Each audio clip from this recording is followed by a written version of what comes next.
शुरू करें। ओम अज्ञानतिमिरान्धस्य ज्ञानञ्जनशलाकया चक्षुरुन्मिलितं येन तस्मै श्रीगुरुवे नमः। नमो ओं विष्णुपादाय कृष्णपृष्ठाय भूतले श्रीमते भक्तिवेदान्त स्वामिन् इति नामिने। नमस्ते सारस्वते देवे गौरवाणी प्रचारिणे निर्विशेषशून्यवादी पाश्चात्यदेशतारिणे। हे कृष्ण करुणा सिन्धो दीनबन्धो जगत्पते गोपेश गोपिका कान्त कांत राधा राधा कांत नमोस्तुते। कांचन गौरांगी राधे वृंदावनेश्वरी वृषभानुसुते देवी प्रणमामि हरिप्रिये। वाञ्छाकल्पतरुभ्यश्च कृपा सिन्धुभ्यः च पतितानां पावनेभ्यो वैष्णवेभ्यो नमो नमः। श्री कृष्ण चैतन्य प्रभु नित्यानंद श्री अद्वैत गदाधर श्रीवासादि गौर भक्त वृंद। हरे कृष्ण कृष्ण कृष्ण हरे हरे, हरे राम राम राम हरे हरे। हरे कृष्ण। स्वागत है सभी भक्तों का।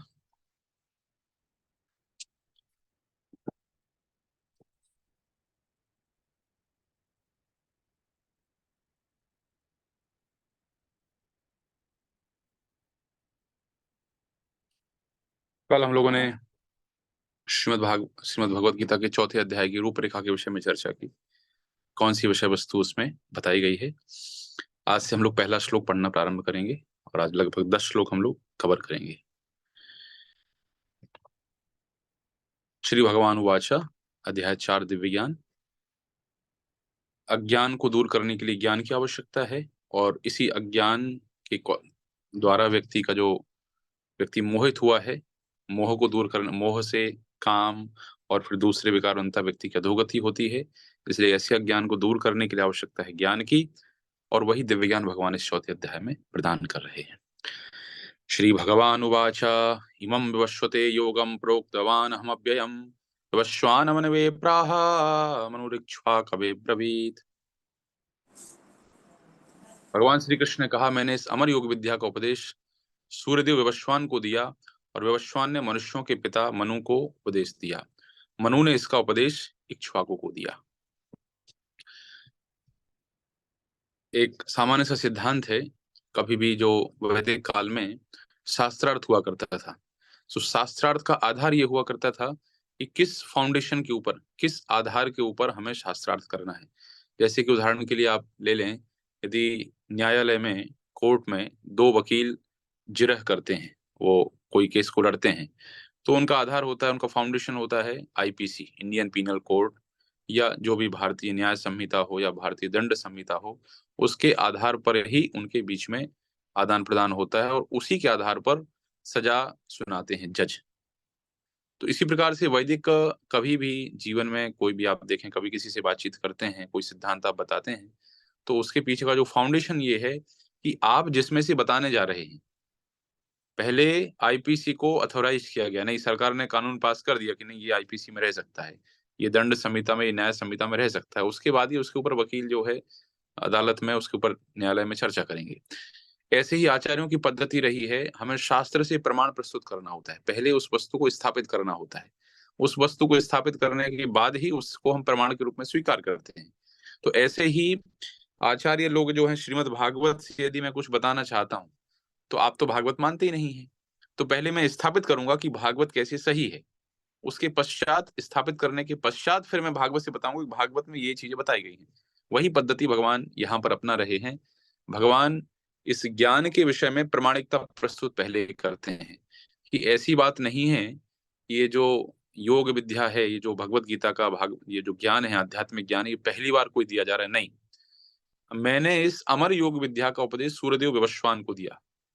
तो जैसे कहते हैं ना कि सिंस 1958 और सिंस 1852 हम अपनी कंपनी के विषय में बताते हैं, तो अच्छा 130 साल से चल रही है कंपनी, फिर तो भाई ट्रस्टेड है, मतलब चीटिंग करके भागने वाली नहीं है कंपनी। तो भगवान वो एस्टैब्लिश यहाँ कर रहे हैं कि सूर्यदेव विवस्वान को हमने सबसे पहले दिया था इसका संदेश, और उसके बाद विवस्वान को दिया गया।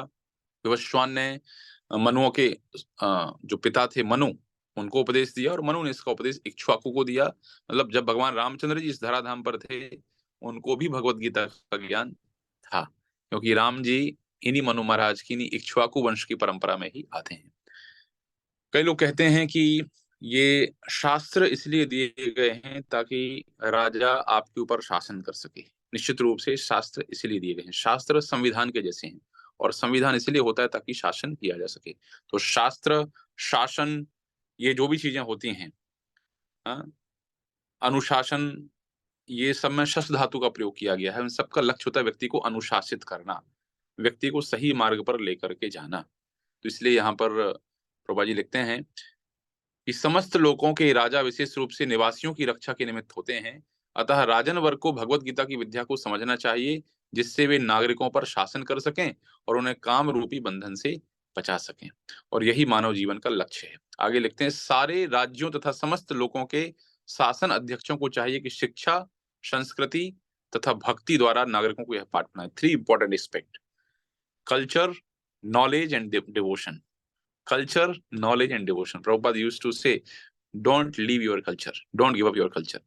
So I took the punchline for my, there's one department, ICBE, Institute of Culture and Values Empowerment, where we have course for, where we have course on pre-marriage course, we have course on art of parenting, we have Bal Sanskar Kendra and facilitation for 16 Samskara, all these we have facilitation. तो उसका punchline यही है, knowledge, culture, knowledge और फिर devotion. इस प्रकार से आता है। सबसे पहले हम संस्कृति को जीवन में अपनाते हैं, फिर संस्कृति से हम शिक्षा, स्वाभाविक रूप से व्हेन कल्चर इज कंडीसिव तो नॉलेज हमें अपने आप उसमें मिलता है, और फिर बाद में आती है भक्ति की चर्चा होती है। तो ये जिम्मेदारी किसकी है? ये जिम्मेदारी शासन अध्यक्षों की। यदि आप इतिहास में देखें तो क्रिश्चियनिटी इसलिए फैली क्योंकि रोम के राजा उनके साथ में थे। इस्लाम इसलिए फैला क्योंकि खलीफा जो थे वो उनके साथ में थे। बुद्ध धर्म इसलिए फैला क्योंकि सम्राट अशोक उनके साथ में थे। तो ये जिम्मेदारी राजाओं की थी। जो ब्राह्मण हुआ करते थे वो नियम बताते थे शास्त्रों के अनुसार राजा को, और एग्जीक्यूशन का काम किसको हुआ करता था? वो क्षत्रियों का हुआ करता था। तो भगवान यही बताने के जो ज्ञान है, ये ज्ञान उन राजाओं को उनके परंपरा में प्रदान किया गया, जिससे समस्त लोग इसका लाभ उठा सकें। और दूसरी महत्वपूर्ण शिक्षा यहाँ पर यह है कि क्यों ये ज्ञान दिया जाता था? क्योंकि राजा शोषण करने के लिए ज्ञान नहीं था। इस ज्ञान का लक्ष्य था ताकि व्यक्ति आध्यात्मिक रूप से उन्नत बन सके। ये इस ज्ञान का लक्ष्य था, ना कि शोषण करने के लिए।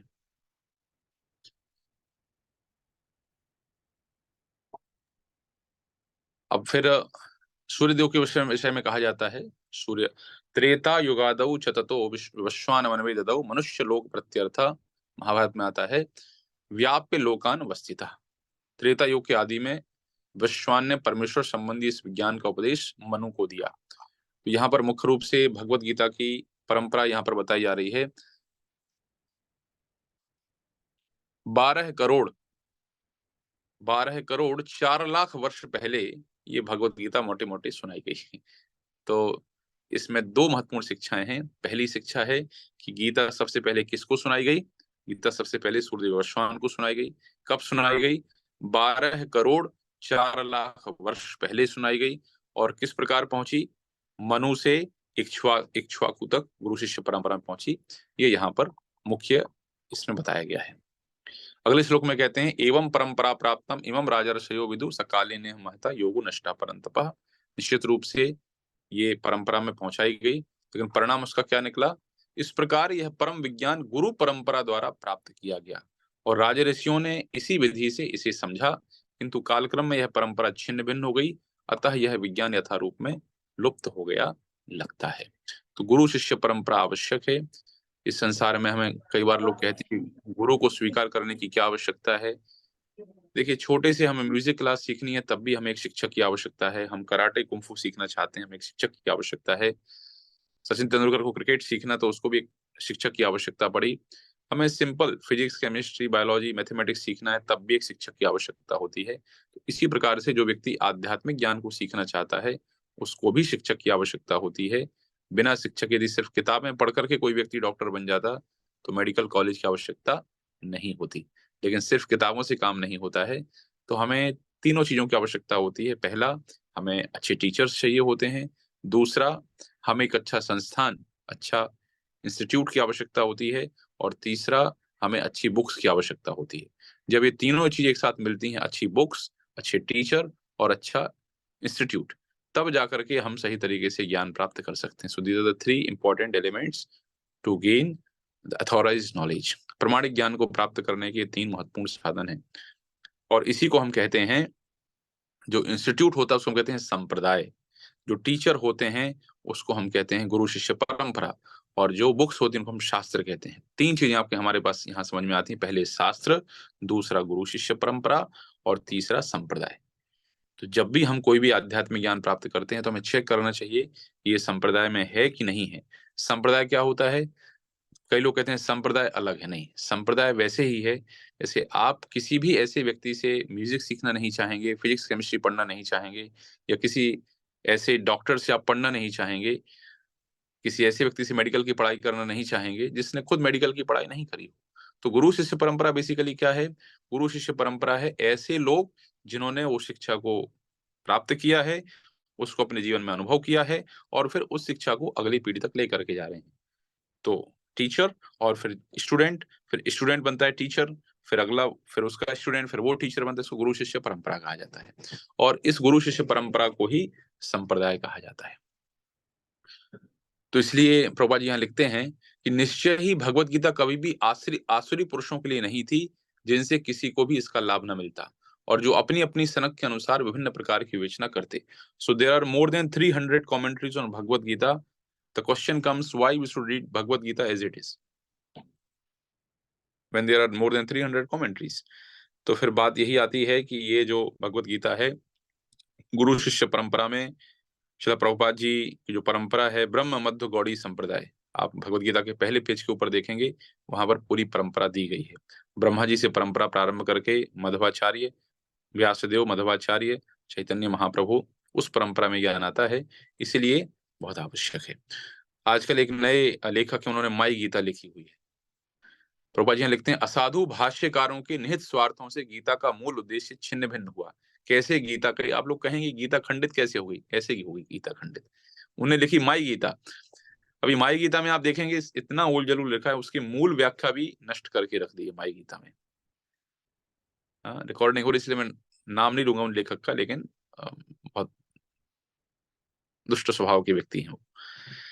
तो असाधु भाष्यकारों के निहित स्वार्थों से, देखिए भगवत गीता की केंद्र बिंदु कृष्ण है। उनकी गीता के माध्यम से आप स्वयं विचार कीजिए, भगवत गीता के लक्ष्य केंद्र है, लक्ष्य कृष्ण है, भगवत गीता के केंद्र कृष्ण है। तो कौन सी गीता सही, कौन सी गीता गलत? तो जिस गीता को पढ़ के कृष्ण के प्रति हमारी शरणागति बढ़े, जिस गीता को पढ़कर के कृष्ण के प्रति हमारा प्रेम बढ़े, ये यदि होता है तब तो भगवत गीता ठीक है। और यदि जिस गीता को पढ़ के कृष्ण से हम कहीं और दूसरी अलग दिशा में चले जाएं, तब फिर हमें विचार करना होगा कि ये सही है कि नहीं है। तो ऐसे बहुत सारे लोग हुए जिन्होंने अपने निहित स्वार्थ, अपनी कोई चीज बतानी, उनको देशभक्ति सिखानी है, गीता पकड़ ली, उनको मैनेजमेंट सिखाना है, गीता पकड़ लिए, उनको कुछ और तीसरी चीज सिखानी है, भगवत गीता पकड़ ली।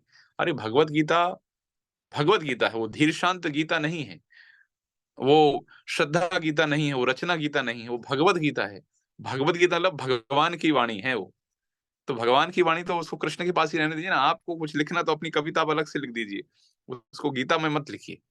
तो इसलिए यहाँ कह रहे हैं कि जब इस प्रकार से असाधु लोगों के द्वारा उसके में चीजें मिला दी गई, शिक्षाएं यहाँ वहां पहुंच गई, तो इसलिए आवश्यकता पड़ी एक गीता को पुनः गुरु शिष्य परंपरा के माध्यम से इस गीता को प्रदान करने की। और प्रभुपाद जी यहाँ लिखते हैं कि भगवत गीता यथारूप मानवता के लिए महान वरदान, अर्थात जो गीता से आप लोग पढ़ रहे हैं वो मानवता के लिए एक महान वरदान है, किंतु इसे मानसिक चिंतन समझा जाए तो यह समय का अपव्यय होगा। मतलब प्रभुपाद जी ने जो भगवत गीता लिखी है, कोई ऐसे नहीं कि उनने अपने मन से लिख दी है, बल्कि उनके गुरुदेव भक्ति सिद्धांत महाराज, उनके गुरुदेव श्रील भक्ति विनोद ठाकुर जी की परंपरा में जो उन्होंने परंपरा में ज्ञान प्राप्त किया है, उसी को व्यवहारिक तरीके से हम तक पहुंचाया है। तो ये 2 जो श्लोक थे, उसमें मुख्य रूप से पहले श्लोक में किसको सबसे पहले प्रदान किया गया और किस प्रकार से परंपरा नष्ट हो गई और क्यों भगवान इसको फिर से कह रहे हैं, ये हम लोगों ने देखा।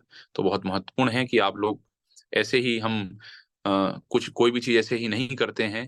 देखिए आप अपने बच्चे का एडमिशन कराते हैं, कितना ध्यान रखते हैं? 10-10 स्कूल खोज करके जाते हैं। आप बच्चे को कॉलेज में पढ़ाते हैं, कितना ध्यान रखते हैं? आप लोगों ने जब पारुल में गए होंगे या कोई कॉलेज में गए, 10 बार चेक किया भाई। फार्मेसी वालों ने चेक किया इसमें पीसीआई है कि नहीं है, मेडिकल वाले चेक करते हैं एमसीआई का अप्रूवल है कि नहीं है। तो सारी चीजों में हम, यहाँ तक कि हम लेने जाते हैं, मान लीजिए मैं एलन सोल पैंट खरीदना चाहता हूँ, पुरुष लोग पहनते हैं, पुरुषों के ब्रांड होते हैं, पीटर इंग्लैंड की मैं शर्ट लेना चाहता हूँ, तो मैं चेक करता हूँ ये ओरिजिनल ब्रांड है कि नहीं है। ऐसा तो नहीं रेंगुलर का जीन्स लेने जा रहा हूँ और कॉपी वर्जन हो और पैसा पूरा पूरा लग जाता है। इतना चेक करते हैं। तो ऐसे ही छोटी छोटी चीजों के लिए, भौतिक चीजों के लिए हम इतने इतने कॉशियस होते हैं। फिर हमारे जीवन का निर्धारण जहां पर होने वाला है, उस चीज के लिए नहीं कोई भी गुरुजी चलेंगे। बड़ी वाली दाढ़ी होनी चाहिए, बड़े वाले बाल होने चाहिए, बस गुरुजी बढ़िया मुस्कुराते रहें तो गुरुजी बढ़िया है, ये नहीं चलेगा। हमें चेक करना चाहिए। चेक करने में कोई बुराई नहीं है। We should check all the sadhus.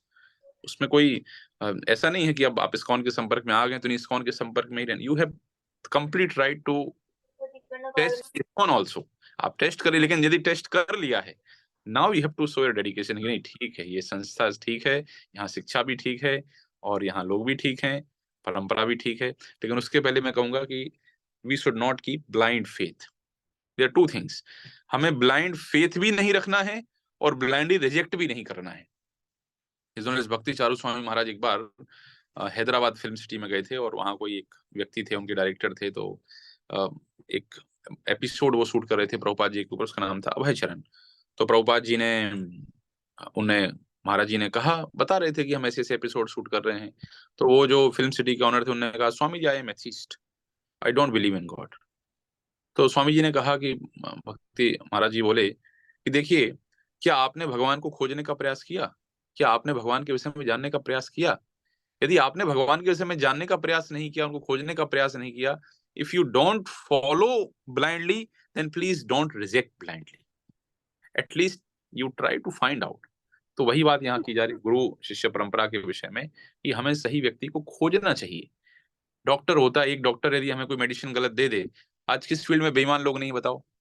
क्या इंजीनियर्स भ्रष्ट नहीं है? क्या डॉक्टर भ्रष्ट नहीं है? पता नहीं, दिखाने के लिए गए, किडनी बेच सकते हैं, कुछ भी कर सकते हैं।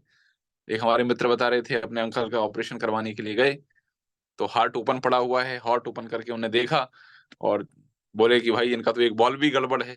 वो जैसे मिस्त्री देखता है ना, मैकेनिक देखता है, सब गाड़ी खोल के देखी, भैया अरे ये तो इसमें एक बॉल भी गया है, तो ऐसे बोल दिया, यू हैव टू पे 3 more lakhs rupees, 3 लाख और लगेंगे। अब जो भी है, चीटिंग है, ईमानदारी है, उसमें हम नहीं जाएंगे। लेकिन पॉइंट ये कि आजकल इतनी सारे जांचें होती हैं जिसमें बाहर से पता चल जाता है कि वॉल्व काम कर रहा है कि नहीं कर रहा है। कोई मशीन, ऐसे कोई गाड़ी थोड़ी है जहाँ खोल करके देखना पड़ेगा भाई वॉल्व भी टूटा हुआ है आपका। द पॉइंट इज, आज ऐसा कौन सा फील्ड है जहां बुरे लोग नहीं हैं, अच्छे लोग नहीं हैं? हर फील्ड में बुरे लोग भी हैं, अच्छे लोग भी हैं। ये हमें निर्धारित करना है कि हमें सही व्यक्ति को चुनना है। तो यही भगवान यहाँ पर कह रहे हैं कि कालक्रम में ये परंपरा नष्ट हो गई और भगवान लेकिन फिर से इसी विज्ञान को पुनः स्थापित करने के प्रयास में लगे हुए हैं। तीसरे श्लोक में कहते हैं, सा एवायम मया तेद्ध योगा प्रोक्तः पुरातनः भक्तोसी मे सखा चेति रहस्यम ही एतद उत्तमम। आज मेरे द्वारा यह प्राचीन योग, हाँ, स एवायम मया तेद्ध योगा प्रोक्तः पुरातनः, आज मेरे द्वारा यह प्राचीन योग यानी परमेश्वर के साथ अपने संबंध का विज्ञान तुमसे कहा जा रहा है। तो भगवान यहाँ कह रहे हैं कि यद्यपि बीच में परंपरा नष्ट हो गई थी, लेकिन अर्जुन, मैं इस ज्ञान को फिर से रिवाइव कर रहा हूँ, फिर से बता रहा हूँ। प्रश्न ये उठता है, कृष्ण कैसे बता सकते हैं? कृष्ण इसलिए बता सकते हैं क्योंकि कृष्ण ने ही तो पहले विवस्वान को बताया था। तो जिस व्यक्ति ने पहले बताया था उसको पता था, तो आप फिर से बता सकते हैं। वो कहते प्राचीन योग यानी परमेश्वर के साथ अपने संबंध का, ते अद्धा योग। हिंदुस्तान में कुछ शब्दों का बड़ा दुरुपयोग हुआ है, उसमें से एक शब्द योग भी है। एक शब्द योग भी है। योग की लोगों ने व्याख्या मान करके रख ली, योग मतलब कुछ सांसें अंदर बाहर करना है, कुंभक पूरक रेचक को ने योग मान लिया है, या कुछ प्राणायाम के अभ्यास को योग मान लिया है, या बॉडी एक्सरसाइज को ने योग मान लिया, थोड़ा सा फ्लेक्सिबिलिटी बॉडी में लाने के लिए। वास्तव में ये योग नहीं है, ये योग का एक अंग है। अष्टांग योग पद्धति में जो आसन और प्राणायाम है वो योग का अंग है। बल्कि वास्तविक योग क्या है? वास्तविक योग का अर्थ ही होता है जुड़ना, जहां एक और एक कम से कम जुड़ने के लिए दो लोगों का होना आवश्यक है। ऐसे ही योग एक ऐसी पद्धति है जहां जीवात्मा और परमात्मा के बीच में संयोग होता है, दोनों एक दूसरे से जुड़ते हैं। उस पद्धति को कहा जाता है योग पद्धति, उसको योग कहा जाता है। तो भगवान कह रहे हैं वही प्राचीन योग यानी परमेश्वर के साथ अपने संबंध का विज्ञान आज मैं तुम्हें बताने जा रहा हूँ। प्रश्न ये उठता है कि क्यों अर्जुन को ही बताने जा रहे हैं। उसका उत्तर देते हैं, भक्तो सी में सखा चेती, क्योंकि तुम मेरे भक्त हो और मेरे मित्र हो। ये भगवत गीता के लिए समझने की, सीखने की दो महत्वपूर्ण योग्यताएं हैं जब तक किसी व्यक्ति का मनोभाव नहीं है भक्त और मित्र का। क्योंकि अर्जुन कृष्ण से कुछ लाभ प्राप्त करना नहीं चाहते थे, बल्कि अर्जुन कृष्ण को ही चाहते थे। इसका उदाहरण महाभारत में आता है कि जब पहुंचते हैं अर्जुन और दुर्योधन दोनों भगवान कृष्ण के पास में, महाभारत युद्ध के पहले भगवान कृष्ण सो रहे थे द्वारिका में। सबसे पहले जागते हैं तो देखते हैं अर्जुन को। अरे पार्थ तुम कब आए? तो अर्जुन ने कहा थोड़ी देर पहले आया केशव। दुर्योधन बोले अरे हम यदु हम भी खड़े हुए हैं यहाँ पर, हमें तो देखा नहीं आपने। अच्छा अच्छा दुर्योधन तुम भी आए हो, बताओ बताओ क्या बात है। बोले वही युद्ध होने वाला है। भगवान बोले दो पक्ष हैं, अब दोनों आए, दोनों को सहयोग करेंगे। एक तरफ हमारी नारायणी सेना है, चतुरांगी सेना, और दूसरी तरफ मैं अकेला, वो भी निहत्था, व्रत लिया है, युद्ध में शस्त्र नहीं उठाऊंगा। अब दुर्योधन को लगा डर। दुर्योधन को लगा कि भाई क्या मांगे। तो पहले बोला कि पार्थ छोटा है, इसलिए पहले अर्जुन को मौका दिया जाएगा। अर्जुन ने कहा केशव हम तो आपको चाहते हैं। दुर्योधन बोला कि गांजा पी कर क्या है, लग रहा है अर्जुन, इतनी बुद्धि नहीं है, क्या करेंगे ये, क्या करेंगे इस कृष्ण का, क्या करेंगे, इसको शस्त्र उठाना नहीं है, इसको हम रोटी बिलवाएंगे, कुछ जब काम धाम का नहीं है तो क्या करेंगे इसको लेकर के। दुर्योधन खुश हो गया, चलो भाई चतुरांगी सेना लेकर के पहुंच गया। भगवान ने कहा, कृष्ण जी ने कहा अर्जुन से कि अर्जुन बुद्धि नहीं है तुम्हें? अरे भाई चतुरांगी सेना ले ले, तुम्हारे काम में आएगी। बोले प्रभु हमें तो आप चाहिए है, आप हमारे सारथी बनिए, आप हमारे रथ के सारथी बनेंगे तो इस युद्ध रूपी महासागर में हमारी रथ रूपी नाव पार कर जाएगी। और वास्तव में हुआ यह, यत्र योगेश्वरो कृष्ण यत्र पार्थ धनुर्धरा। पांडवों की विजय के पीछे तो कृष्ण ही थे ना। तो आप स्वयं विचार कीजिए, दो लोग हैं आपके सामने, एक आपके बटुए से, पर्स से प्रेम करता है और एक आपसे प्रेम करता है। आप किससे प्रेम करेंगे? निश्चित रूप से आप उससे प्रेम करेंगे जो आपके बटुए से प्रेम नहीं करता है, आपसे प्रेम करता है। This is called the spirit of Bhagavad Gita. Bhagavad Gita की स्पिरिट ही यही है, भक्तों सी में सखा चेती। जब तक कोई व्यक्ति भक्त नहीं है, इस भगवत गीता के मर्म को नहीं समझ सकता है। ज्ञान तो प्राप्त कर लेगा लेकिन मर्म नहीं समझेगा। गीता का मर्म समझना है तो भक्त बनना पड़ेगा। तो भक्तों सी में सखा चेती, तुम मेरे भक्त हो और मित्र हो, इसलिए मैं तुम्हें इस ज्ञान को मैं तुम्हें, दिव्य रहस्य को समझा रहा हूं और तुम समझ सकते हो। प्रभुपाद जी लिखते हैं, अर्जुन श्री कृष्ण को भगवान के रूप में मानता है, अतः जो गीता भाष्य अर्जुन के पद चिन्हों का अनुसरण करते हुए किया गया है वह इस परम विद्या के पक्ष में वास्तविक सेवा है। किंतु असुर भगवान कृष्ण को भगवान के रूप में ही नहीं मानते। वे कृष्ण के विषय में तरह तरह की मनगढ़ंत बातें करते हैं। वे कृष्ण के उपदेश मार्ग से सामान्य जनता को गुमराह करते हैं। ऐसे कुमार्गों से बचने के लिए यह एक चेतावनी है। मनुष्य को चाहिए कि अर्जुन की परंपरा का अनुसरण करे और श्रीमद् भागवत के इस परम विज्ञान से लाभान्वित हो। तो हमें अपने अंदर वही भक्त और मित्रवत स्वभाव से ही हम गीता को समझेंगे, तब ये दिव्य ज्ञान हमारे अंदर घुसेगा, नहीं तो बाउंसर जाएगा, इधर से निकल जाएगा, पूरा कुछ घुसेगा नहीं, अंदर नहीं जाएगा कुछ। तो भक्त के रूप में भावना और सखा के रूप में, अर्थात वी वांट कृष्णा, हम कृष्ण को अपने जीवन में चाहते हैं, हम कृष्ण को अपने जीवन में उतारना चाहते हैं, हम इस जीवन में कृष्ण का प्रेम उत्पन्न करना चाहते हैं, हम कृष्ण के प्रेमी बनना चाहते हैं, हम कृष्ण के सेवक बनना चाहते हैं। ये भावना यदि किसी ने रखी है तब तो उसको गीता के जो रहस्य हैं वो खुलेंगे, अन्यथा उसको गीता के रहस्य कैसे रहेंगे? उलझे हुए रहेंगे, स्पष्ट नहीं होंगे। कई बार ऐसा होता है कि हमें तो पता होती हैं चीजें, लेकिन दूसरे व्यक्ति के लिए हमें लगता है कि भाई इस व्यक्ति को संशय, इस व्यक्ति को डाउट हो सकता है, इसलिए कई बार दूसरे व्यक्ति के लिए हम लोग काफी सारी चीजें बताते हैं। हाँ, दूसरे, मुझे याद है जब हम लोग कॉलेज में थे तो हमारे एक मित्र थे, प्रभु जी प्रवचन करते थे, उसके पश्चात बोलते कोई प्रश्न, तो वो अपने से कुछ प्रश्न पूछ लेते थे। वो प्रश्न इसलिए पूछते थे कि ताकि सब लोगों को लाभ पहुंच जाए। यद्यपि भगवान के नित्य पार्षद हैं अर्जुन, उनके मन में कोई संशय होने का प्रश्न ही नहीं है, लेकिन आपके और हमारे लाभ के लिए अर्जुन प्रश्न पूछ लेते हैं। प्रश्न पूछते हैं कि अपरम भवतो जन्म परम जन्म वश्वतः कथमित जानीयाम तमादो प्रोक्तवानिति। उन्होंने कहा कि सूर्यदेव वश्वान आपसे पहले हो चुके हैं, तो फिर मैं कैसे समझूं कि प्रारंभ में भी आपने उन्हें इस विद्या का उपदेश दिया था। तो यही प्रश्न है अर्जुन का कि प्रभु ये बात हम तो मान जाएंगे, लेकिन लोग नहीं स्वीकार करेंगे, लोग ऐसी बात बिल्कुल नहीं मानेंगे कि आपने उस समय ये ज्ञान प्रदान किया था। इसलिए कहते हैं सत्य का, the truth is disclosed as per the capacity of the listener. सत्य उसी मात्रा में कहा जाता है जिस मात्रा में सामने वाला सत्य को डाइजेस्ट कर सके। जैसे कि आप देखिए, छोटा बच्चा है और छोटे बच्चे को आप कह दें कि अ, बेटा 2 और 2 को जोड़ो, बोलेगा हाँ अंकल जी 2 और 2 4 होते हैं। उसको बोलो बेटा 2 में से 1 घटाओ, बोला हाँ अंकल जी 1 बचेंगे। उसको बोलो 1 में से 2 घटाओ, बोले नहीं नहीं ये गलत प्रश्न है, 1 में से 2 कैसे घटेगा, हमारे टीचर ने सिखाया है कि छोटी संख्या में से बड़ी संख्या नहीं घटती है। लेकिन फिर आप 5वीं 6ठी क्लास के बच्चे को बोलेंगे घटाओ बेटा 1 में से 2, तो बोलेगा सर -1 बचेगा, -1 होगा। ऐसे यदि लेकिन 5वीं क्लास के बच्चे को बोलोगे a² b² equal to a का स्क्वायर 2ab जो भी है, जो है, बोलेगा सर ये आप मैथमेटिक्स के लेक्चर में हम इंग्लिश क्यों पढ़ा रहे हैं, हम तो अभी तो मैथमेटिक्स का लेक्चर है। लेकिन वही आप 8th क्लास के बच्चे को बोलेंगे तो उसको चीजें समझ में आएगी, हाँ नहीं ठीक है ये मैथमेटिक्स में इंग्लिश नहीं चल रही है, मैथमेटिक्स ही चल रही है, ऐसे ही सॉल्व होती है। लेकिन आप 8th क्लास के बच्चे को 9th क्लास के बच्चे को पढ़ाएंगे आप इंटीग्रेशन डिफरेंशिएशन, बोलेंगे प्रभु जी ये मतलब ये तो ड्राइंग का लेक्चर नहीं है ना, अभी सांप वगैरह क्यों बना रहे हैं ऊपर dx dy और ये सब क्यों कर रहे हैं। तो उसको लगे इंटीग्रेशन डिफरेंशिएशन उसको समझ, लेकिन 11th 12th के बच्चे को पढ़ाएंगे इंटीग्रेशन डिफरेंशिएशन, उसको समझ में आएगा। So truth is disclosed as per the capacity of listener. जितना व्यक्ति समझ सकता है उतना ही सत्य बताया जाता है। वास्तव में जिसको हम कहते हैं कि यही सिद्धांत है कि क्यों यद्यपि भगवान एक ही हैं, लेकिन उन्हीं एक भगवान के विषय में अलग अलग धर्मों के विषय में जानकारी दी गई।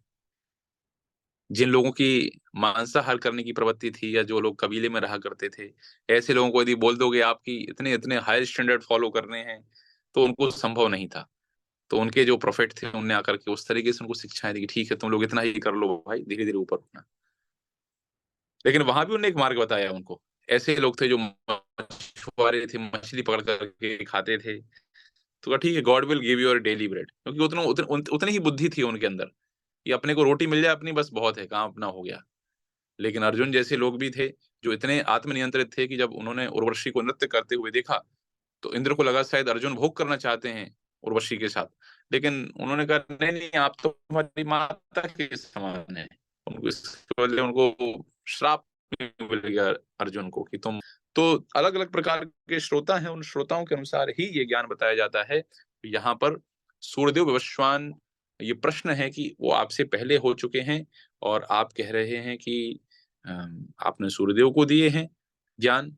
तो प्रभुपाद जी लगते हैं तथ्य यह है कि अर्जुन यह जिज्ञासा अपने लिए नहीं कर रहा है, अपितु यह जिज्ञासा उन सबों के लिए कर रहा है जो भगवान में विश्वास नहीं करते, अथवा उन असुरों के लिए जिन्हें यह विचार पसंद नहीं कि कृष्ण को भगवान माना जाए, उनके लिए ये जिज्ञासा की जा रही।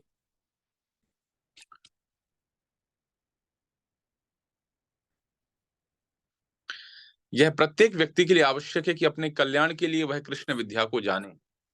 जब कृष्ण स्वयं अपने विषय में बोल रहे हों तो यह सारे विश्व के लिए शुभ है। कृष्ण द्वारा की गई ऐसी व्याख्याएं असुरों को भले ही विचित्र लगें, क्योंकि वे अपने ही दृष्टिकोण से कृष्ण का अध्ययन करते हैं।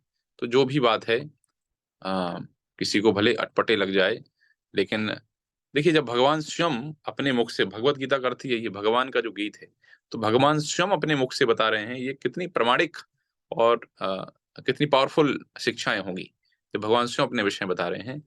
तो भगवान अर्जुन का जो प्रश्न है कि प्रभु आप पूर्व काल में हुए, आप अभी हुए हैं और सूर्यदेव पूर्व काल में हुए हैं, तो ये संशयों को नष्ट करने के लिए भगवान ने ये बात कही है। और आगे कहते हैं, भगवान कहते हैं, श्री भगवान वाचा बहुनी में व्यतीतानि जन्मानि तव चार्जुना तानि अहम वेद सर्वाणि ना तुम वेद परंतपा। श्री भगवान ने कहा कि तुम्हारे था मेरे अनेक अनेक जन्म हो चुके हैं, मुझे तो उन सबका स्मरण है, किंतु हे परंतप में उनका स्मरण नहीं रह सकता है। यही अंतर है सामान्य जीवात्मा में और भगवान में। देखिए ये प्रमाण है कि भगवान का शरीर दिव्य है। हमें क्यों चिंतन नहीं रहता है, हमें क्यों याद नहीं रहता है, क्योंकि हमारा शरीर बदल जाता है, क्योंकि हमारा शरीर भौतिक है। हमारा शरीर भौतिक होने से हमें चीजें याद नहीं रहती हैं, बल्कि भगवान का शरीर दिव्य होने से उनका शरीर भौतिक नहीं है। जैसे उनकी आत्मा ऐसे उनका शरीर सच्चिदानंदमय शरीर है भगवान का। इसलिए भगवान को सब कुछ याद रहता है, भगवान को सब कुछ स्मरण रहता है। और इसके विषय में अनेक अनेक शास्त्रों में यही वर्णन है कि तुम्हारे था मेरे अनेक अनेक जन्म हो चुके हैं, मुझे तो उन सबका स्मरण है, किंतु हे परंतप तुम्हें उनका स्मरण नहीं है। यह निश्चित रूप से दोनों के विषय में भेद किया गया है कि जीवात्मा और परमात्मा, दोनों के विषय में भेद है। ऐसी गलती नहीं करना चाहिए कि आत्मा सु परमात्मा, जिसके मन में ये विचार है उस विचार को निकाल करके अलग फेंकिए। आत्मा सु परमात्मा नहीं है, आत्मा अलग है और परमात्मा अलग है। न आत्मा परमात्मा होती है, न परमात्मा आत्मा होते हैं। कोई लोग बोलते हैं देखो ये रहा एक कागज, ये रहा एक, ये परमात्मा है, ये परमात्मा है, इसके टुकड़े टुकड़े करे, बोले परमात्मा सब आत्मा के रूप में चला गया, कहाँ रहा परमात्मा? ऐसा नहीं है। परमात्मा कोई कागज नहीं है, कागज के टुकड़े नहीं है कि बांट दिया, वो अगले श्लोक में स्पष्ट हो जाएगा। तो यहाँ बहुत महत्वपूर्ण शिक्षा है जो यहाँ कहा जा रहा है कि तुम भूल जाते हो किंतु मैं नहीं भूलता हूं। ये स्पष्ट अंतर व्यक्त करता है कि हम में से कोई कभी परमात्मा नहीं बन सकता है, हम में से कोई कभी भगवान नहीं बन सकता है।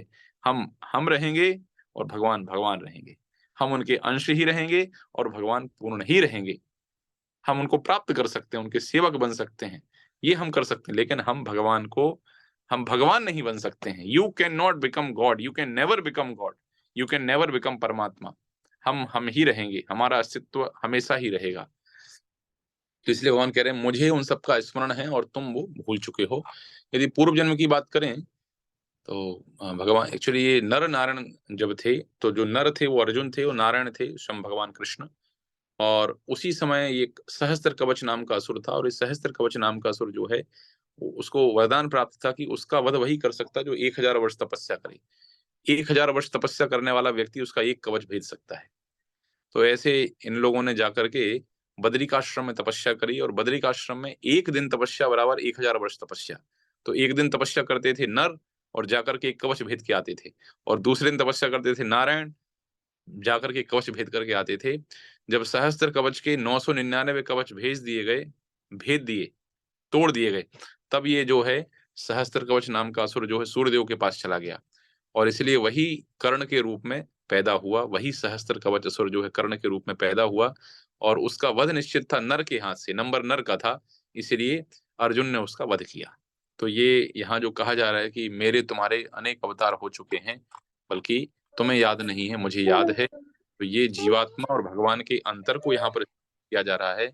अद्वैतम अच्युतम अनादि अनंत रूपम आद्यम पुराण पुरुषम नव यौवनम चा वेदेशु दुर्लभम अदुर्लभम आत्मभक्तौ गोविंदम आदि पुरुषम तम हम भजामी।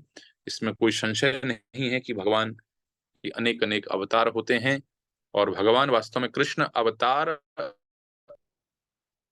अवतारी हैं, अर्थात उनसे सारे अवतार आते हैं। एते चांस कलह पुंसा भागवत में आता कृष्णस्तु भगवान स्वयं इंद्रारी व्याकुलम लोकम मृडयंती युगे युगे। हाँ, एते चांस, अभी तक जिन अवतारों का वर्णन हुआ उसमें कृष्ण स्वयं भगवान है, न कि अवतार बल्कि अवतारी है। तो ये सिद्धांत इस श्लोक के माध्यम से आप समझ जाइए कि जीवात्मा और भगवान कभी भी एक समान नहीं हो सकते हैं। एक समान नहीं होंगे तो कैसे होंगे, इसके विषय में भगवान चैतन्य महाप्रभु सिद्धांत प्रस्तुत करते हैं अचिंत्य भेदाभेद तत्व। भेदाभेद का अर्थ ये होता है कि जैसे कि एक अम, एक सोने की खान है, और सोने की खान और आप में से किसी ने हाथ में अंगूठी पहनी होगी, तो चाहे सोने की खान है और हाथ की अंगूठी है, उन दोनों में है सोना ही, दोनों ही सोना है, लेकिन उनकी मात्रा में अंतर है। जो अंगूठी में है वो 1 तोला 2 तोला की आपकी अंगूठी होगी, जो हार पहना है 5 तोले का होगा, लेकिन सोने की जो खान है उसमें कई सौ किलो, कई क्विंटल, कई टन्स ऑफ गोल्ड है वो पड़ा हुआ है। तो मात्रात्मक दृष्टि से दोनों ही समान हैं, चाहे ये खान का सोना हो, सॉरी, गुणात्मक दृष्टि से चाहे खान का सोना हो चाहे आपकी अंगूठी का सोना हो, लेकिन गुणात्मक दृष्टि से समान है, मात्रात्मक दृष्टि से भेद है। तो उसी प्रकार से हम भगवान के समान हैं, कैसे? गुणों की दृष्टि से। एज फादर लाइक सन, हम उनके बेटे हैं, तो जैसे वो वैसे हम, लेकिन मात्रा की दृष्टि से उनमें और हम में अंतर है। तो उनमें हम में क्या अंतर है? भगवान पूर्ण है और हम अंश हैं। चूंकि भगवान पूर्ण है, इसलिए भगवान माया के प्रभाव में नहीं आते, बल्कि मायापति हैं, और हम अंश हैं, अंश होने के कारण हम यहाँ पर माया के प्रभाव में आ जाते हैं। तो भगवान के शरीर और उनकी आत्मा में कोई अंतर नहीं है। उनका शरीर सच्चिदानंदमय है, वो मायापति हैं, माया के प्रभाव में नहीं आते हैं। हम अंश हैं, माया के प्रभाव में आते हैं, और गुणात्मक रूप से हम समान किंतु मात्रात्मक तरीके से हम भिन्न हैं। तो ये महत्वपूर्ण सिद्धांत इस श्लोक में बताया गया है कि अनेकानेक दोनों के जन्म हो चुके हैं, स्मरण भगवान को है, किंतु अर्जुन को उसका स्मरण नहीं है, अर्थात जीवात्मा भगवान। स्पष्ट अंतर है। अगले श्लोक में कहते हैं, अजो अपि सन्वय्यात्मा भूतानाम ईश्वरोऽपि सन् प्रकृतिम स्वाम अधिष्ठाय संभवामि आत्माया। संभवामि आत्माया, भगवान जब प्रकट होते हैं तो भगवान यहाँ कहते हैं कि यद्यपि मैं अजन्मा तथा अविनाशी हूं, और यद्यपि मैं समस्त जीवों का स्वामी हूं, तो भी मैं प्रत्येक युग में अपने आदि दिव्य रूप में प्रकट होता हूं, अजन्मा और अविनाशी। फिर प्रश्न हो सकता है, जो अजन्मा है उसका जन्म कैसे हो सकता है, और जो अविनाशी है वो इस संसार से जा कैसे सकता है? तो बात यही है, भगवान का न जन्म होता है, न भगवान की मृत्यु होती है। ये भगवान के लिए कुछ भी नहीं है। समस्त जीवों के भगवान स्वामी हैं, और आदि दिव्य रूप में प्रकट होता हूं, अर्थात संभवामी आत्माया का अर्थ ये है कि भगवान अवतार तो लेते हैं, भगवान आते तो हैं, लेकिन अपनी अंतरंगा शक्ति के प्रभाव से। आप में और हम में अंतर यही है। आप में और हम में अंतर क्या है कि हम यहाँ पर भेजे गए हैं फोर्सफुली। हम यहाँ अपनी इच्छा से नहीं आए हैं। हमें फोर्सफुली हमारे दुष्कर्मों के चलते कहीं नरक में डाला जाता है, कहीं स्वर्ग में भेजा जाता है, जो भी है अलग अलग। पुनरपि जननम पुनरपि मरणम पुनरपि जननी जठरे शयनम। तो हम फोर्सफुली, हमारी स्थिति ऐसी होती है, लेकिन भगवान के साथ ऐसा नहीं है। भगवान संभवामी आत्माया, भगवान की तीन प्रकार की शक्तियां हैं वैसे, अंतरंगा, बहिरंगा और तटस्था शक्ति। तो हम सब जो यहाँ जूम मीटिंग में बैठे हुए हैं, हम सब भगवान की तटस्था शक्ति हैं, सारे जीवात्मा, और भगवान की अंतरंगा शक्ति के प्रभाव से भगवान के सारे कार्य होते हैं। तो भगवान कोई आदेश देते हैं, कोई इच्छा करते हैं, तो अंतरंगा शक्ति उस कार्य को पूर्ण करती है। तो ये भगवान की विलक्षणता है। देखिए, आपको और हमें बिल्कुल भी याद नहीं है कि हमने 4 दिन पहले क्या खाया था। किसी को याद है? शायद किसी को याद नहीं होगा। हाँ, पिज्जा विज़ा कोई खा करके आया वो अलग से तो हो सकता है याद होगा कि कौन सी सब्जी खाई थी, हमें याद नहीं। तो हम 4 दिन पहले का भोजन याद नहीं कर सकते हैं, क्या खा के याद करेंगे पिछले जीवन में हम क्या थे। हाँ, तो ऐसे लोग जो अपने आप को घोषित करते हैं कि हम कृष्ण हैं, हम भगवान हैं, उनसे पूछना चाहिए कि भाई क्या हो तुम, क्या है तुम्हारा पिछला जीवन? तो कई दुष्ट ऐसे अपने 10-12 जीवन बता देते हैं, पिछली बार मैं ये था, उसके पहले मैं ये था, उसके पहले मैं ये था। तो भैया तुम ये बन रहे हो, तुम्हारी मुक्ति कब होगी? तुम्हें तो फिर से जन्म मृत्यु का चक्कर प्राप्त हो रहा है, तो मतलब क्या है तुम्हारा? बार बार तुम्हें आकर के इस प्रकार से इस संसार में कष्ट उठाना पड़ रहा है। इस प्रकार से अ, भगवान का एक और विशिष्ट लक्षण ये है संभवामी आत्माया का, कि भगवान कभी हमेशा युवा ही रहते हैं। भगवान की मूछ, अब तो हम सब लोग बड़े बड़े हो गए हैं, 35-36 साल उम्र हो गई है, लेकिन जो नया लड़का, एकदम लड़का युवावस्था में कदम रखता है, तो उसके ये यहाँ पर बिल्कुल थोड़े से बाल आते हैं, मूछ के हल्के से बाल आते हैं। हम्म, अमन प्रभु दिख रहे हैं, काफी यंग दिख रहे हैं। कितनी एज है अमन प्रभु की? 19 प्रभु। हाँ, बस बस बस, ये 19, बस बस इसी, ये 17, 18, 19 की जो 16 वर्ष स्टैंडर्ड है, देखते हैं एक हल्की सी रेख मूछ के ऊपर दिखाई देती है। बस भगवान ऐसे युवा ही रहते हैं हमेशा, भगवान की उम्र से कभी ज्यादा नहीं होती है। नव यौवनम चा, भगवान हमेशा युवावस्था में ही रहते हैं। तो यही भगवान की स्थिति है। बल्कि जब भगवान कुरुक्षेत्र की युद्ध भूमि में थे, तो उनके पौत्र इत्यादि सब थे, 125 वर्ष तक भगवान इस धराधाम पर रहे, लेकिन नव यौवनम, युवा रहते थे। और हम लोग काले बाल करने पड़ते हैं, फेस लिफ्ट करवाना पड़ता है, और क्या करना पड़ता है वो तो सबको पता है, यहाँ विस्तार से उसके बताने की आवश्यकता नहीं है। जो भी है, तो ये भगवान के विषय में यहाँ पर स्पष्ट रूप से कहा गया है कि भगवान का आना, निष्कर्ष ये है कि भगवान के आने में, पिछले श्लोक में भगवान और जीवात्मा के अंतर को बताया गया था। इस श्लोक में भगवान और जीवात्मा के आने के अंतर को बताया गया कि भगवान अपनी ही माया से स्व आत्म आत्माया, भगवान की आत्माया योग शक्ति, उस योग शक्ति, अंतरंग शक्ति के प्रभाव से भगवान यहाँ आते हैं, और हम भगवान की जो बहिरंगा शक्ति है महामाया, उसके प्रभाव से हमें यहाँ आके त्रिशूल लेकर के अधि भौतिक, अधि दैविक, अधि आत्मिक क्लेश हमारे जीवन में आते रहते हैं। ये यहाँ पर समझाने का प्रयास किया जा रहा है। प्रभुपाद जी उदाहरण स्वरूप बताते हैं, जेल में कैदी का जाना और जेल में जेलर का जाना, उन दोनों में बहुत अंतर होता है।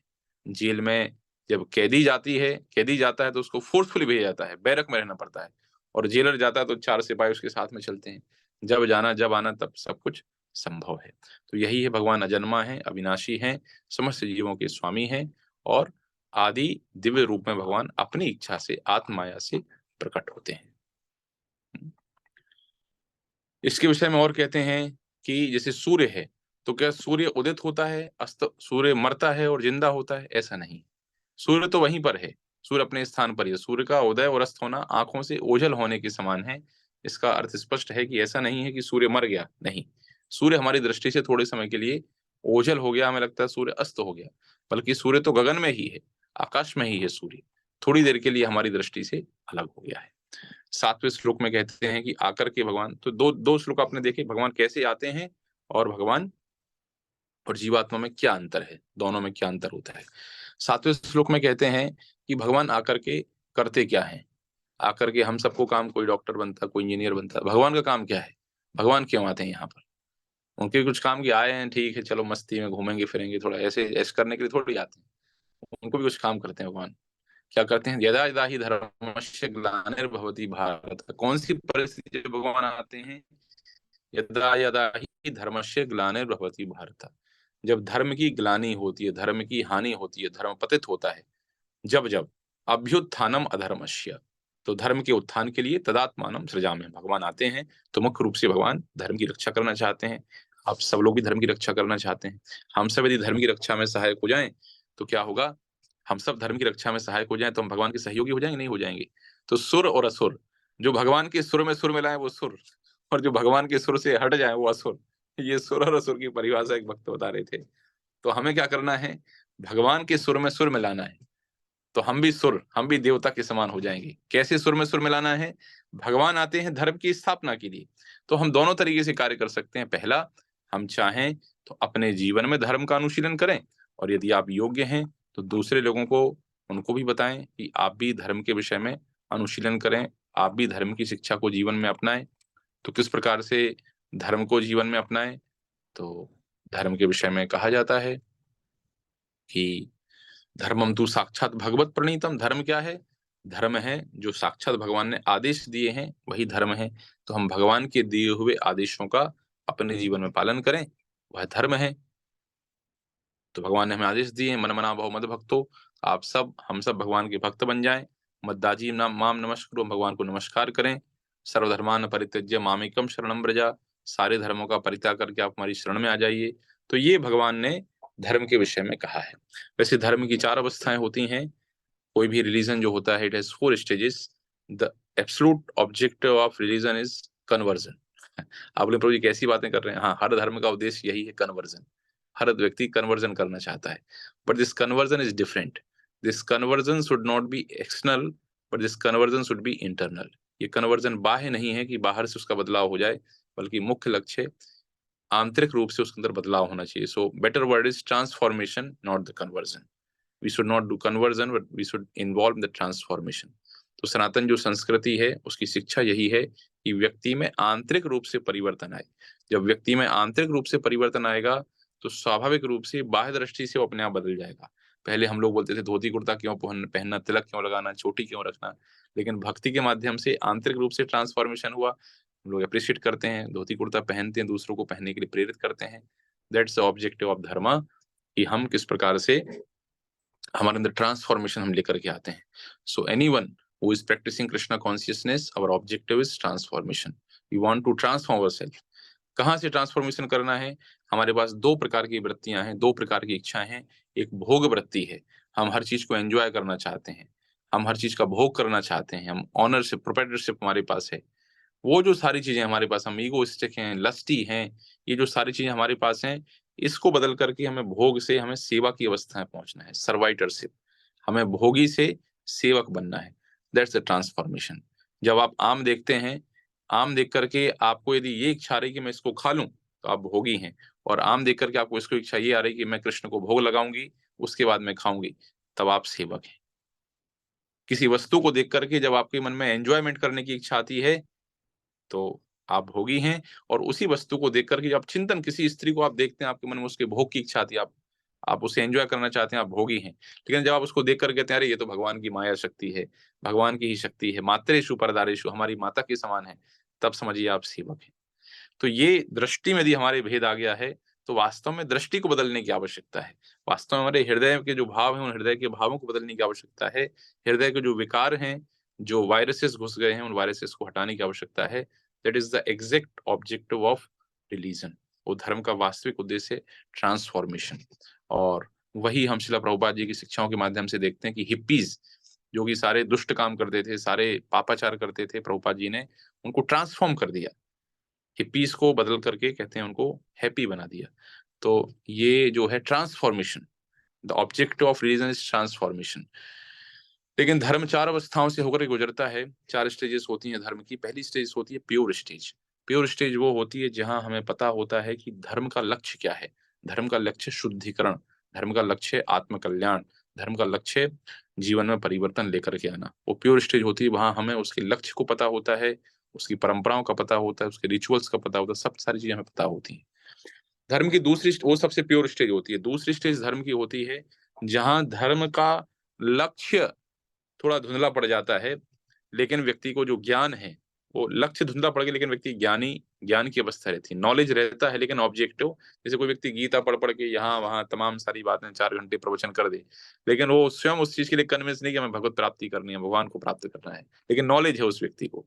ऐसे आपको बहुत सारे लोग मिल जाएंगे जो ज्ञान बहुत सारा देते हैं, लेकिन उनसे उनके जीवन में वो अभ्यास नहीं है, वो उसको प्राप्त करना नहीं चाहते, उसको रियलाइज करना नहीं चाहते हैं। तो ये सेकंड स्टेज होती है जहां नॉलेज प्रोमिनेंसी में होता है लेकिन ऑब्जेक्टिव धुंधला पड़ चुका है। तीसरी स्टेज होती है जहां पर जो ऑब्जेक्टिव है वो भी धुंधला पड़ गया है और ज्ञान भी कमजोर हो गया, खाली रिचुअल्स बचते हैं। रिचुअल्स बचते हैं। वो रिचुअल्स के मंदिर में आए, घंटा बजाएं, क्यों बजाना पता नहीं। सुबह उठे अगरबत्ती घुमा रहे हैं, क्यों घुमा रहे हैं पता नहीं। दीप बत्ती आई, आरती ले ली, उसको ले ली सिर पे, क्यों लेना है पता नहीं। मंदिर में जा रहे हैं, प्रणाम कर रहे हैं, क्यों प्रणाम करना पता नहीं। तो रिचुअल्स हम फॉलो करते हैं, लेकिन रिचुअल्स फॉलो करने के अलावा ना हमें लक्ष्य पता होता है और ना हमें उसके पीछे के लॉजिक्स और तर्क पता होते हैं। तो ये थर्ड स्टेज होती है। And the fourth stage is the political convenience, जहां धर्म का लक्ष्य, धर्म का उद्देश्य सिर्फ और सिर्फ शासन करना हो जाता है। Someone is doing politics of majority and others are doing politics of minority. तो लक्ष्य शासन करना है, ना कि ट्रांसफॉर्मेशन, ना कि बस वो जय श्री राम बोल दे, वो अल्लाह अकबर बोल दे, वो जीसस बोल दे, बल्कि उसके जीवन में परिवर्तन आ रहा है कि नहीं आ रहा है। वही शराब पी रहा है, वही मावा खा रहा है, वही सब गलत कार्य कर रहा है, बस so called Hindu, so called Muslim, so called Christian, so called Buddhist. That's not the objective of religion. And this is the fourth stage of political convenience, जहां धर्म के नाम पर झगड़े होते हैं। जो चौथी स्टेज होती है वहां पर धर्म के नाम पर झगड़े होते हैं, क्योंकि पॉलिटिकल। और जो थर्ड स्टेज होती है रिचुअल्स, मेरे रिचुअल्स अलग हैं, आपके रिचुअल्स अलग हैं, तो लक्ष्य भूल गए हैं, ज्ञान है नहीं। बोलते भाई मैं ऐसे प्रणाम करता हूँ, तू वैसे प्रणाम करता है, अरे प्रणाम कर तो प्रणाम दोनों ही रहे, तो फिर वो झगड़ते हैं। नहीं नहीं, ये मिटाओ इसको, मंदिर को तोड़ो मस्जिद बनाओ, मस्जिद को तोड़ो मंदिर, ये सारी चीजें प्रोमिनेंसी में आ जाती हैं। तो इसलिए भगवान कहते हैं कि जहां जहां धर्म का पतन होता है, मैंने आपको धर्म की 4 स्टेजेस बताई, धर्म का ऑब्जेक्टिव बताया, और अधर्म की प्रधानता होने लगती है, तब तब मैं अवतार लेता हूँ। भगवान कृष्ण जो है हर बार नहीं आते हैं। भगवान कृष्ण 6 प्रकार के अवतार बताए गए हैं। उन 6 प्रकार के अवतारों में एक होते हैं मनवंतर अवतार, एक होते हैं पुरुषावतार, लीलावतार, युगावतार, अशक्ताविश अवतार। इस प्रकार से 6 प्रकार के अवतार होते हैं। उनमें से भगवान श्री कृष्ण जो है वो अवतारी पुरुष हैं, जो आते हैं। भागवतम के प्रथम स्कंद के तृतीय अध्याय में भगवान के 24 अवतारों का वर्णन हुआ है। तो इस प्रकार से भगवान आकर के धर्म की स्थापना में सहायक होते हैं। अच्छा, चलिए ये तो ठीक है। और धर्म के विषय में बात करते हैं कि धर्म जो स्थापना करना चाहते हैं, तो आप एक घर बनाना चाहते हैं, तो घर बनाने के लिए फिर फाउंडेशन आपको रखना होता है, आपको नीचे खुदाई करनी होती है। खुदाई करने वाला पिलर खड़े करते हैं, फिर उसके ऊपर फिर और पिलर खड़े करते हैं, फिर दीवार लगाते हैं, फिर छपाई वगैरह जो भी है, लेंटर करते हैं, सारी चीजें आप करते हैं। तो ऐसे ही फिर प्रश्न आता है, धर्म की स्टेजेस बताई मैंने आपको, धर्म का ऑब्जेक्टिव बताया। अब आता है कि धर्म की फाउंडेशनल प्रिंसिपल क्या है, किन के ऊपर धर्म टिका हुआ है। तो धर्म 4 सिद्धांतों के ऊपर टिका हुआ है। आप लोग याद कर सकते हैं, match, the acronyms is match, MATCH। M stands for mercy, मतलब धर्म का एक स्तंभ है दया। ए स्टैंड्स फॉर ऑस्टेरिटी, धर्म का दूसरा स्तंभ है तपस्या। टी स्टैंड्स फॉर ट्रूथफुलनेस अर्थात सत्यता, and C stands for cleanliness अर्थात शुचिता। तो ये धर्म के चार स्तंभ हैं, दया मर्सी, ऑस्टेरिटी तपस्या, सी क्लीनलीनेस यानी T truthfulness and C cleanliness, ये धर्म के, और एच स्टैंड फॉर होलीनेस। तो ये चार धर्म के सिद्धांत हैं। दया, जितनी जीवों के हृदय में दया होगी उतना धर्म आगे बढ़ेगा। जितनी तपस्वी लोग होंगे, तपस्या करेंगे, उतना धर्म आगे बढ़ेगा। जितनी जीवन में सत्यता होगी उतना धर्म का बोलबाला रहेगा, और जितनी शुचिता रहेगी, आंतरिक और बाह्य स्वच्छता, उतना धर्म का बोलबाला रहेगा। तो भगवान आकर के इन्हीं चार चीजों को कैसे और बढ़ाया जाए, कैसे और इसमें एडवांसमेंट कैसे आगे लेकर के जाया जाए, भगवान का ये प्रयास होता है। तो धर्म संस्थापनार्थाय संभवामि युगे युगे। हाँ, तो ये भगवान यदि हाँ 8वां श्लोक है, 8वां श्लोक और हम लोग कवर कर लेते हैं।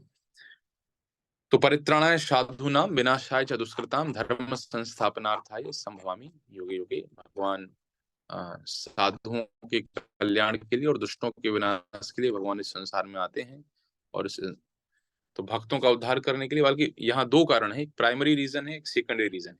वास्तविक रूप से दुष्टों के विनाश के लिए भगवान को आने की आवश्यकता नहीं है। 1 मिनट के लिए सांसें रोक दें तो सारे के सारे दुष्ट अपने आप मर जाएंगे, उसके लिए भगवान के आने की आवश्यकता क्या है? भगवान क्यों आते हैं, इसकी चर्चा हम लोग कल विस्तार से करेंगे कि भगवान क्यों आते हैं, प्राइम रीजन भगवान के आने का क्या है। अभी लगभग 5 मिनट बचे हैं, 5 मिनट में क्वेश्चन आंसर लूंगा। तो कोई प्रश्न है किसी का तो पूछ सकते हैं।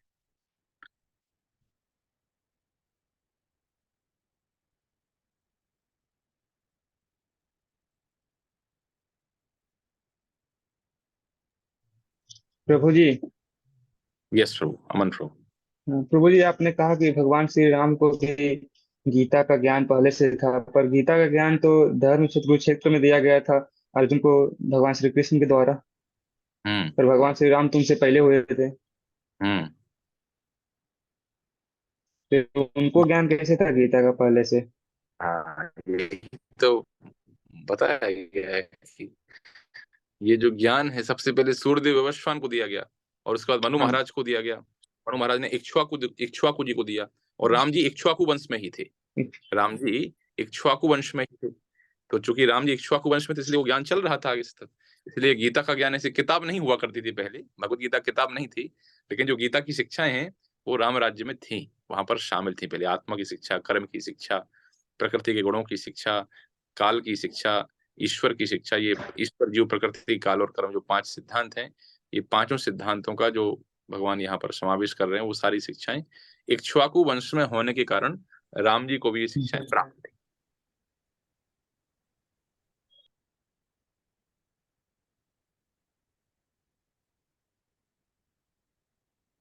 और कोई प्रश्न किसी का?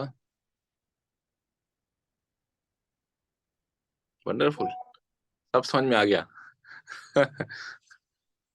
सब समझ में आ गया, कुछ समझ में नहीं आया? क्या रीजन है भाई?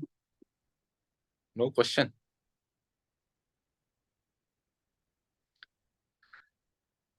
ओके, तो It was so convincing, Prabhuji. I am sure that सबको पूरा अच्छे से समझ में आया। तो कल हम लोग इसके आगे पढ़ेंगे, ठीक है? बस। हरे कृष्ण कृष्ण कृष्ण हरे हरे, हरे राम हरे राम राम हरे हरे। हरे श्रील कृष्ण। प्रभुपाद की जय। श्रील भगवत, थैंक यू वेरी मच। हरे कृष्ण। हरे कृष्ण हरे प्रभु जी। कृष्णा। हरे कृष्णा प्रभु जी। हरे कृष्णा प्रभु जी। हरे कृष्ण। दंडवत प्रणाम। सभी को हरे कृष्णा। हरे कृष्ण। हरे कृष्णा। हरे कृष्ण।